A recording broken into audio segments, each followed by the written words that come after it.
Hello everyone. हमने real and complex analysis का एक नया चैप्टर स्टार्ट किया था जिसका नाम है elementary functions and Mobius transformations. इस वीडियो में हम इसी चैप्टर को आगे कंटिन्यू करेंगे और हम आज टॉपिक करने वाले हैं सम एलिमेंट्री मैपिंग्स। हमने इस वीडियो से प्रीवियस वीडियो में मैपिंग्स समझा था कि मैपिंग क्या होती है, उसको हम ट्रांसफॉर्मेशन भी कहते हैं। ठीक है, उसको हम थोड़ा सा रिवाइज कर लेते हैं। देखिए, जैसे कि आपके पास कोई फंक्शन है एफ ऑफ जेड, जिसको हम डब्ल्यू से दिखाते हैं, is equal to Z square. ठीक है, तो जो ये फंक्शन है एक तरह का क्या बता रहा है, एक रिलेशन बता रहा है ना। ये फंक्शन किसके बीच में, जेड और डब्ल्यू के बीच में। किसके बीच में, जेड और डब्ल्यू के बीच में। इसी फंक्शन को हम क्या कहते हैं, मैपिंग कहते हैं। ठीक है, आप यहाँ जेड की वैल्यूज पुट करते जाओगे, आपको डब्ल्यू की वैल्यू मिलती जाएगी या एफ ऑफ जेड की वैल्यू मिलती जाएगी। तो जो ये रिलेशन है जेड और डब्ल्यू में, इसी को हम क्या कहते हैं, मैपिंग कहते हैं या फिर ट्रांसफॉर्मेशन कहते हैं। इसको अगर ग्राफ से समझें तो देखिए, जैसे कि ये हमने एक ग्राफ लिया एक्स वाई, जो जेड होता है वो एक्स प्लस आइटा वाई के इक्वल होता है। ठीक है, जेड के अंदर एक्स भी आ रहा है और वाई भी आ रहा है। अगर आपको इस ग्राफ के अंदर किसी जेड को प्लॉट करना होगा, जैसे कि हम मान लेते हैं कि एग्जाम्पल के तौर पर Z is equal to 1+2 iota. ठीक है, इसको अगर आपको इस ग्राफ के ऊपर या इस प्लेन के ऊपर दिखाना है तो आप कैसे दिखाओगे। आपको सबसे पहले तो x की वैल्यू पता होनी चाहिए, वो क्या है, 1 है। ठीक है, और y की वैल्यू पता होनी चाहिए जो कि 2 है। तो आप 1 और 1,2 को इसमें प्लॉट कर दो। तो देखिए, x की वैल्यू क्या है, 1, तो 1 कहीं यहाँ होगा। ठीक है, और y का जो 2 है वो यहाँ होगा। तो ये आपका हो गया 1,2 पॉइंट। ठीक है, और ये आपका क्या आ गया, इसको हम क्या कहेंगे, ये z पॉइंट है। ठीक है, क्योंकि z आपका क्या था, 1+2 आया था। तो इस तरह हम किसी कॉम्प्लेक्स नंबर को ग्राफ के ऊपर प्लॉट करते हैं। ठीक है, z को हम ऐसे वन डायमेंशन में नहीं दिखा सकते, जैसे कि हमारे जो सिंपल नंबर्स होते हैं, कॉम्प्लेक्स नंबर की बात नहीं कर रहा मैं, रियल नंबर की बात कर रहा हूँ। तो उनको हम ऐसे नंबर लाइंस पे दिखा सकते हैं ना, बट जो आपका जो कॉम्प्लेक्स नंबर है उसको दिखाने के लिए हमें एक्स और वाई प्लेन चाहिए होता है, एक्स वाई प्लेन चाहिए होता है। ठीक है, 2 डायमेंशनल प्लेन चाहिए होता है, तो उससे ही हम दिखा पाते हैं। ठीक है, तो ये आपका कौन सा पॉइंट है, 1+2 आयटा वाला पॉइंट है, ये वाला पॉइंट। मैं आपको मैपिंग समझा रहा था, मैपिंग क्या होती है। जैसे कि ये हमारा एक जेड प्लेन है। ठीक है, इस जेड प्लेन में जैसे जैसे आप जेड की वैल्यूज़ को चेंज करोगे, जैसे कि आपके पास ये फंक्शन है ना, इस फंक्शन में जैसे जैसे आप जेड की वैल्यू चेंज करते हो वैसे वैसे डब्ल्यू की वैल्यू चेंज होगी। इसी तरह इस जेड प्लेन के अंदर जैसे जैसे आप जेड की वैल्यूज़ को चेंज करोगे, उसके कॉरस्पॉन्डिंग आपके पास एक और प्लेन होता है, उसमें आपकी जो डब्ल्यू की वैल्यूज़ हैं, जो एफ ऑफ जेड की वैल्यूज़ है, वो चेंज होती रहती हैं। ठीक है, आपको पता है कि अगर z आपका x प्लस आयटा y है, तो आपका जो f ऑफ z होगा वो u प्लस आयटा v की फॉर्म का होगा। ठीक है, तो मतलब कि ये भी एक कॉम्प्लेक्स नंबर जैसा ही होगा। तो f ऑफ z को भी अगर आप प्लॉट करना चाहते हो, उसके लिए भी आपको एक प्लेन चाहिए। तो हमने एक नया प्लेन ले लिया, uv प्लेन। ठीक है, जैसे जैसे z की वैल्यूज इस प्लेन के अंदर चेंज होती जाएंगी, वैसे वैसे इसके अंदर भी आपकी जो एफ ऑफ जेड की वैल्यूज़ है वो चेंज होती जाएंगी। यही जो रिलेशन है जेड और एफ ऑफ जेड के बीच में, इसको हम मैपिंग कहते हैं या ट्रांसफॉर्मेशन कहते हैं। ठीक है, अगर हम मान लेते हैं कि ये आपका कोई है जेड प्लेन। ठीक है, ये एक्स वाई एक्सिस के अंदर आपका कोई जेड प्लेन है। ठीक है, इसमें हम अगर कोई पॉइंट की बात करें, 1+2 आयटा है जिसको हम जेड कह रहे हैं, तो यहाँ मैं मान लेता हूँ ये आपका कोई पॉइंट है जेड। ठीक है, इसके कॉरस्पॉन्डिंग इसके अंदर, जिसको मैं डब्ल्यू प्लेन का नाम दे रहा हूँ। ठीक है, इस डब्ल्यू प्लेन के अंदर आपके पास कोई डब्ल्यू पॉइंट होगा। ठीक है, जैसे जैसे जेड की वैल्यू चेंज होती जाएगी ना, वैसे वैसे ही ये डब्ल्यू की वैल्यू भी क्या होती जाएगी, चेंज होती जाएगी। तो यही जो जेड और डब्ल्यू के बीच का जो रिलेशन है ना, इसको हम क्या कहते हैं, मैपिंग कहते हैं। और इसको हम ऐसे दिखा सकते हैं, जैसे कि ये एरो से दिखा दिया कि ये मैपिंग का साइन है, और ये मैपिंग असलियत में है कौन, ये एफ ऑफ जेड या फिर डब्ल्यू। ठीक है, जो ये फंक्शन है जो इन जेड और डब्ल्यू के बीच में एक रिलेशन दिखा रहा है, उसको हम क्या कहते हैं, मैपिंग कहते हैं या फिर ट्रांसफॉर्मेशन कहते हैं। अब ना हम पढ़ने वाले हैं सम एलिमेंट्री मैपिंग्स। अब जो हम मैपिंग्स पढ़ने वाले हैं ना, इसमें हम किसी पॉइंट की बात नहीं करेंगे कि जैसे ये जेड पॉइंट है तो इसके कॉरस्पॉन्डिंग आपका डब्ल्यू प्लेन में कोई डब्ल्यू पॉइंट होगा, ठीक है। इसमें ना हम फिगर्स की बात करेंगे कि अगर आपकी कोई जेड प्लेन के अंदर या एक्स वाई प्लेन के अंदर कोई फिगर है, मान लेते हैं ये आपकी फिगर है, ठीक है, ए बी सी डी, ये आपके पास जैसे कि रेक्टेंगल एक फिगर है यहाँ, ठीक है। तो इस फिगर के कॉरस्पॉन्डिंग आपका जो डब्ल्यू प्लेन है उसमें क्या फिगर होगी, ठीक है, ठीक है। जेड प्लेन में ये आपकी कोई फिगर है तो इसके कॉरस्पॉन्डिंग आपकी डब्ल्यू प्लेन में क्या फिगर होगी, मतलब कि यूवी प्लेन में आपकी क्या फिगर होगी। तो मान लेते हैं इसके कॉरस्पॉन्डिंग यहाँ फिगर क्या बन रही है, ये फिगर बन रही है, ठीक है, ए बी सी डी नाम दे देते हैं, सी डी। ऐसे हम मैपिंग्स की बात करेंगे, ठीक है। तो जो सबसे पहली आपकी जो मैपिंग है वो है ट्रांसलेशन मैपिंग, जिसको हम कैसे दिखाएंगे, W is equal to Z plus alpha, मतलब कि किसी कॉम्प्लेक्स नंबर में कोई अल्फ़ा हमने ऐड कर दिया। यहाँ जो अल्फ़ा है ये भी कोई कॉम्प्लेक्स नंबर ही है, जहाँ हम कह सकते हैं कोई कॉम्प्लेक्स कांस्टेंट है, ठीक है। तो ये आपके पास ट्रांसलेशन क्या होती है, मैपिंग होती है। मैंने कहा था ना किसी फंक्शन से दिखाते हैं, तो ये कोई फंक्शन ही है, W is equal to Z plus alpha. अब देखिए ट्रांसलेशन मैपिंग में क्या होता है, अगर आपके पास यहाँ कोई फिगर है जेड प्लेन में,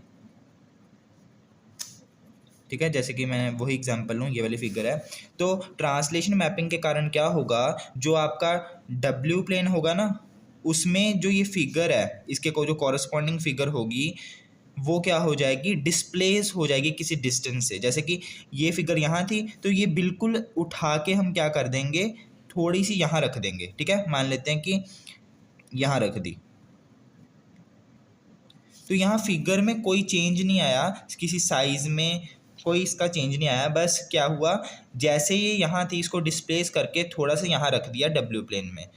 जेड प्लेन में इस फिगर के कॉरस्पॉन्डिंग जो फिगर है डब्ल्यू प्लेन में वो क्या है, ये है, ठीक है। तो इसको हम क्या कहते हैं, ट्रांसलेशन मैपिंग कहते हैं, जिसमें जो आपकी फिगर है जेड प्लेन में वो एक जगह पर है और डब्ल्यू प्लेन में वो थोड़ी सी डिस्प्लेस हो जाएगी, थोड़ी सी नहीं, मतलब कि इस अल्फ़ा की वैल्यू के ऊपर डिपेंड करता है कि वो कितनी डिस्प्लेस होगी। तो ये आपकी क्या होती है, ट्रांसलेशन मैपिंग होती है, जिसको हम W is equal to Z plus alpha से दिखा सकते हैं। अब ना हम कुछ क्वेश्चंस करेंगे, क्वेश्चंस में आपको बताऊं क्या गिवन होगा, जेड प्लेन में अगर आपका ये रीजन है, ये वाला रीजन, तो डब्ल्यू प्लेन में वो रीजन क्या होगा, ठीक है। जैसे हमने यहाँ एग्जांपल लिया है, डब्ल्यू प्लेन में आपके पास रीजन क्या हो रहा है, ये हो रहा है, ठीक है। चलिए एग्जांपल करते हैं, what is the domain or region of W plane into which the rectangular region in the Z plane bounded by the lines x is equal to 0, y is equal to 0, x is equal to 2, y is equal to 1 is mapped under the transformation W is equal to Z plus 1 minus 2 iota। आपको इसमें ये बताना है कि आपका W plane के अंदर क्या रीजन होगा या फिर क्या डोमेन होगी अगर Z प्लेन के अंदर आपका एक रेक्टेंगुलर रीजन है जो इस लाइन, इन लाइंस के द्वारा क्या है, बाउंडेड है, ठीक है। और मैपिंग आपको ये दे रखी है, दोबारा से बता रहा हूँ, आपको ये बताना है कि आपका डब्ल्यू प्लेन के अंदर क्या रीजन है, ठीक है। अगर जेड प्लेन के अंदर आपका एक रेक्टेंगुलर रीजन है जिसकी आपको ये लाइंस गिवन है कि वो जो रेक्टेंगुलर रीजन होगा ना वो इस लाइन, इस लाइन, इस लाइन और इस लाइन से बाउंडेड होगा, ठीक है। जैसे आपके पास, आपको पता है रेक्टेंगल में कितनी लाइंस होती हैं, 4 लाइंस होती हैं, जैसे 1 2 3 4, तो ये चारों लाइंस हमें दे रखी हैं, ये लाइन, ये लाइन, ये लाइन, ये लाइन, ये चारों की चारों लाइंस आपको दे रखी हैं कि ये आपकी 4 लाइंस हैं जिससे जो आपका रेक्टेंगुलर रीजन है वो बाउंडेड है, ठीक है। तो डब्ल्यू प्लेन के अंदर आपको बताना है कि आपका कैसा रीजन आएगा, ठीक है, अगर आपको मैपिंग ये गिवन है तो सबसे पहले हम क्या करते हैं, हमें जो ये लाइंस गिवन है ना, x is equal to 0, y is equal to 0, x is equal to y is equal to 1 Z plane के अंदर, इसको हम ड्रॉ कर लेते हैं ग्राफ के अंदर, ठीक है। देखिए हमें जो लाइंस गिवन है वो मैं यहाँ लिख लेता हूँ, एक आपको लाइन गिवन है x इज इक्वल टू 0, एक है y इज इक्वल टू 0, ठीक है, x इज इक्वल टू 2 और y इज इक्वल टू 1, ये 4 आपको लाइंस गिवन है। जेड प्लेन में इसकी हेल्प से क्या फिगर बनेगी वो बना लेते हैं। ये आपका क्या जेड प्लेन है, जहाँ एक्स वाई प्लेन कह सकते हैं। X is equal to zero line कौन सी होती है, X is equal to zero line कौन सी होती है, ये वाली वाई एक्सिस को ही X is equal to zero line कहते हैं। ठीक है, तो ये आपकी क्या होगी, X is equal to zero line होगी। Y is equal to zero line जो एक्स एक्सिस होती है वही Y is equal to zero line होती है, तो Y is equal to zero line होगी ये। ठीक है, Y is equal to one line कौन सी होगी, वाई एक्सिस पे देखो कौन सा पॉइंट है वन, इसको अगर मैं वन मान लेता हूँ, ये वन है, तो ये आपकी जो लाइन है ये वाली लाइन, ये कौन सी लाइन हो जाएगी, Y is equal to one line हो जाएगी। ठीक है, और X is equal to line कौन सी होगी, एक्स एक्सिस पे मैं कोई पॉइंट मान लेता हूँ, यहाँ टू होगा। ठीक है, तो जो ये वाली लाइन होती है, ये वाली लाइन, ये आपकी X is equal to two line होती है। तो देखिए इन चारों लाइन से आपके पास कौन सा रीजन बना, ये वाला रीजन बना, ये क्लोज्ड रीजन बना। ठीक है, जो क्या है, रेक्टेंगुलर रीजन है, रेक्टेंगुलर रीजन है। बट आपको ये बताना है कि अगर z प्लेन में आपके पास ये फिगर बन के आ रही है, तो इसके कॉरस्पॉन्डिंग जो आपके पास w प्लेन होता है, तो उसमें कौन सी फिगर आएगी। तो w प्लेन में फिगर बनाने के लिए आपको क्या चाहिए, u और v की वैल्यू चाहिए। जैसे कि यहाँ x और y की वैल्यूज गिवन थी, मतलब कि x और y के अंदर रिलेशन पता था हमें, जैसे कि x is equal to zero, X is equal to Y is equal to zero, Y is equal to one. जहाँ ऐसा भी आपके पास कुछ हो सकता है, x plus Y is equal to one, है ना, ऐसे रिलेशन भी होते हैं ना, x की वैल्यू पुट करते जाओ, y की वैल्यू निकालते जाओ, इससे आपके पास एक लाइन आ जाती है। ये आपने छोटी क्लासेस में पढ़ा है। तो ऐसे हमारे पास रिलेशंस की हेल्प से हमने ये लाइंस ड्रॉ करी, जिससे हमारे पास ये रीजन आ गया। बट इसमें हमें क्या चाहिए, हमें u और v में कुछ रिलेशंस चाहिए। ठीक है, कुछ इक्वेशंस चाहिए जिसकी हेल्प से हम लाइंस बना सकें और हमारे पास एक बाउंड्री रीजन आ जाए। तो हमें क्या करना पड़ेगा, u और v में रिलेशंस निकालने पड़ेंगे। तो वो हम कैसे निकाल लेंगे वो देखते हैं। तो वो हम निकाल लेंगे जो हमें मैपिंग गिवन है ना उसकी हेल्प से। तो हमें मैपिंग क्या गिवन थी, w is equal to Z plus one minus two iota. ठीक है, यहाँ मैं क्या करता हूँ, हमें क्या चाहिए, u और v की वैल्यू चाहिए, जहाँ u और v में रिलेशन चाहिए ना, तो मैं क्या करता हूँ, यहाँ w की वैल्यू को मैं पुट कर देता हूँ u प्लस आयटा v। ठीक है, और z को भी खोल देता हूँ x प्लस आयटा y। ठीक है, plus one minus two iota. Next step में u plus iota v is equal to, यहाँ हम क्या करते हैं, रियल जो पार्ट है उनको इकट्ठा कर देते हैं, जैसे x और वन रियल पार्ट है तो x प्लस वन को मैंने इकट्ठा लिख दिया, और इमेजिनरी पार्ट कौन है, eta y minus two eta, जहाँ हम कह सकते हैं कि जिसके साथ आयटा लगा है वो कौन है, y और माइनस टू है। ठीक है, इनको इकट्ठा लिख के इसमें से आयटा को कॉमन निकाल लेते हैं। अब दोनों को आप क्या करो, कंपेयर करो, दोनों को रियल और इमेजिनरी पार्ट को इक्वेट कर दो, जहाँ आप कह लो। तो यहाँ से u की वैल्यू क्या आ गई, x प्लस वन आ गई, और v की वैल्यू क्या आ गई, y माइनस टू आ गई। ठीक है, अब हमें क्या करना है, हमें इसके कॉरस्पॉन्डिंग इसमें फिगर बनानी है ना। तो देखिए जब आपके पास x जीरो है, ठीक है, व्हेन आपके पास लाइन क्या गिवन है, व्हेन x क्या है, जीरो है, तो उसके इसमें u की वैल्यू क्या आएगी, वन आ जाएगी। तो हमारे पास एक लाइन क्या आ गई, u is equal to one, जब x जीरो है। तो मतलब कि x is equal to zero के कॉरस्पॉन्डिंग जो आपके पास लाइन आएगी वो u is equal to one आएगी, किसमें, w प्लेन के अंदर। ठीक है, तो u is equal to one line draw कर लेते हैं, u पे वन मान लेते हैं, यहाँ होगा कहीं। ठीक है, तो इस पर हमने ये लाइन एक ड्रॉ कर ली, ये आपकी क्या है, u is equal to one line है। ठीक है, अब हम x जब टू है तब हम देखते हैं कि हमारे पास क्या लाइन आती है, हमारे की जब x इक्वल टू लाइन है तो उस केस में क्या लाइन आएगी। तो यहाँ x की जगह आप क्या पुट करो, टू पुट करो, तो टू प्लस वन थ्री हो गया, तो u की वैल्यू क्या आएगी, थ्री। मतलब कि जब x इक्वल टू लाइन है z प्लेन के अंदर, तब आपकी w प्लेन के अंदर जो लाइन आएगी वो u is equal to three आएगी। तो u is equal to three line कहाँ होगी, ये अगर u इज इक्वल टू मतलब कि ये अगर थ्री है u एक्सिस के ऊपर पॉइंट, तो u is equal to three line क्या होगी, ये होगी u is equal to three.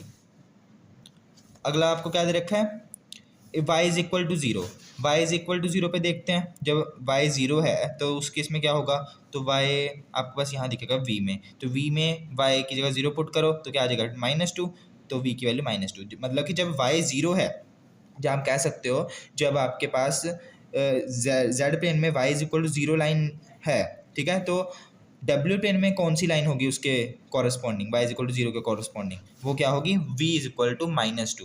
तो v एक्सिस आपकी ये रही, तो माइनस टू यहाँ नीचे कहीं आएगा, तो मान लेते हैं वो माइनस टू कहाँ है, यहाँ है माइनस टू। तो ये जो आपकी लाइन है, ये वाली लाइन, इसको हम क्या कहेंगे, v is equal to minus two आ गई। ठीक है, अब y को वन पुट करते हैं, y जब वन है तो उस केस में v की वैल्यू क्या आएगी, यहाँ 1 पुट करो तो आ जाएगी 1 - 2 मतलब कि -1। ठीक है, तो इसका मतलब जब आपकी लाइन z प्लेन में y = 1 है तो w प्लेन में आपके पास जो लाइन बनेगी उसके कॉरस्पॉन्डिंग y = 1 के कॉरस्पॉन्डिंग वो क्या होगी, v = -1। तो v एक्सिस पे -1 यहाँ होगा, तो ये आपके पास हम मान लेते हैं ये लाइन है v = -1। तो आपके पास रीजन कौन सा आ गया, ये वाला रीजन आ गया, यही बाउंड्री रीजन है। ठीक है, तो इसका मतलब जब आपके पास z प्लेन में ये रीजन है, ठीक है, तो डब्ल्यू प्लेन में क्या होगा, ट्रांसलेशन मैपिंग के कारण वो क्या हो जाएगा, डिस्प्लेस हो जाएगा नीचे को। ठीक है, ये कहाँ डिस्प्लेस हो गया, नीचे को चला गया, यहाँ से ये नीचे चला गया। ट्रांसलेशन मैपिंग में ऐसे ही होता है कि ये जो होता है डिस्प्लेस हो जाता है रीजन।